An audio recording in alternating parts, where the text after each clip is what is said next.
Ton frère que voilà était mort et il est revenu à la vie. Rendons grâce à Dieu pour ce moment exceptionnel que nous allons vivre.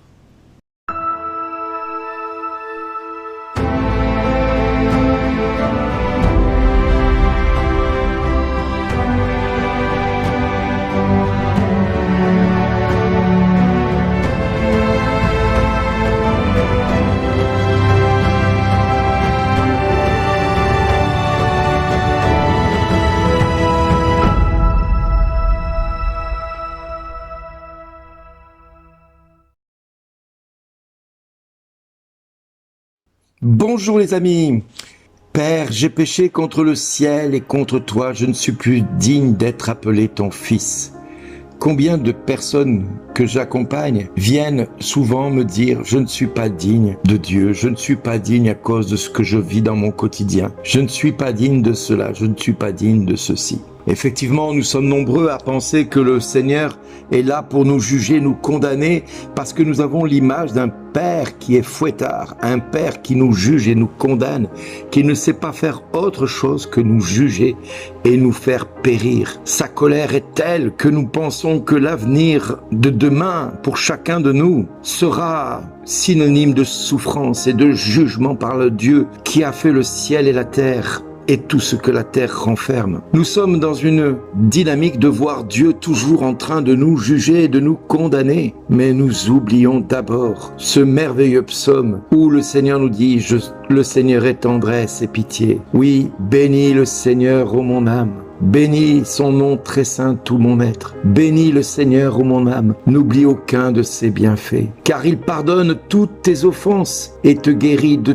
toute maladie. Il réclame ta vie à la tombe et te couronne d'amour et de tendresse. Il n'est pas pour toujours en procès, ne maintient pas sans fin ses reproches. Il n'agit pas envers nous selon nos fautes et ne nous rend pas selon nos offenses. Comme le ciel domine la terre, fort est son amour pour qui le craint. Aussi loin qu'est l'Orient de l'Occident, il met loin de nous nos péchés. Oui les amis, si ce psaume 103 n'est pris que partiellement, nous pouvons aujourd'hui nous attacher à ces quelques versets que l'Église nous propose, parce que ce psaume 103 nous invite à voir la miséricorde de Dieu qui est infinie. Oui, le prophète Michée nous le disait déjà préalablement, il jettera au fond de la mer tous nos péchés, pour dire que cela n'aura plus d'impact sur nos vies, que le péché que nous avons vécu et enduré et pratiqué aujourd'hui par la miséricorde de Dieu, eh bien, il va fouler aux pieds nos crimes, il va les écraser, les faire disparaître de nos vies et les jeter dans la mer pour qu'ils descendent au fond de la mer et disparaissent à tout jamais dans les abîmes. Alors mon ami, peut-être que tu te sens pas digne de Dieu. Eh bien, j'ai une bonne nouvelle pour toi. Heureusement qu'il en est ainsi dans ton cœur. Cela signifie que tu es plus proche du royaume de Dieu et de sa justice que du jugement qui va te condamner pour tout ce que tu as commis comme erreur. Mon ami, si Dieu aujourd'hui nous parle dans sa parole comme étant un père qui va accueillir son fils qui était parti tout dilapidé et vient courir auprès de lui pour se jeter dans ses bras et le saisir alors que lui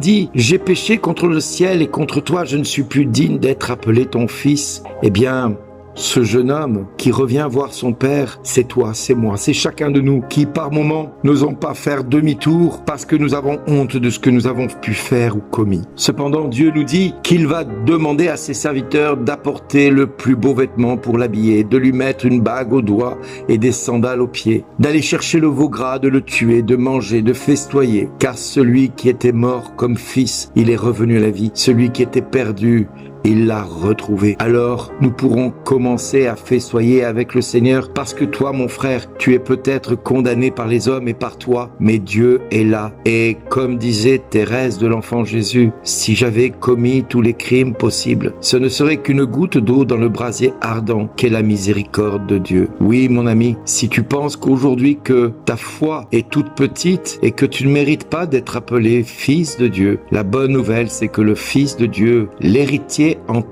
en titre, a fait de toi un prince, une princesse, a fait de toi un co-héritier de la grâce. Par son sacrifice sur la croix, il a accepté de prendre sur lui toutes tes erreurs, toutes tes iniquités, tous tes mensonges, tous tes péchés, toute ta violence, toute ta vulgarité, tout ce qui te condamne aux yeux des hommes. Dieu est venu le crucifier sur sa chair lui-même. Il a imposé à sa chair la souffrance, la maladie, la haine, la violence, le rejet, la condamnation. Il a crucifié à la chair tout ce qui t'éloigne de Dieu le Père. Et pour entériner ce salut, il s'est déclaré en ta faveur auprès du Père, en disant « Père, pardonne-leur, ils ne savent pas ce qu'ils font. » Une autre manière de te dire à toi, mon ami, je vais pour toi tuer le veau gras afin de festoyer, car tu es mort et tu es revenu à la vie. Tu étais perdu et je t'ai retrouvé. C'est une autre manière aussi de te dire à toi, tu as du prix à mes yeux et je t'aime. Regarde de quel amour je t'aime. Je livre ma vie à l'ennemi pour que tu sois sauvé de toutes tes erreurs, de toutes tes iniquités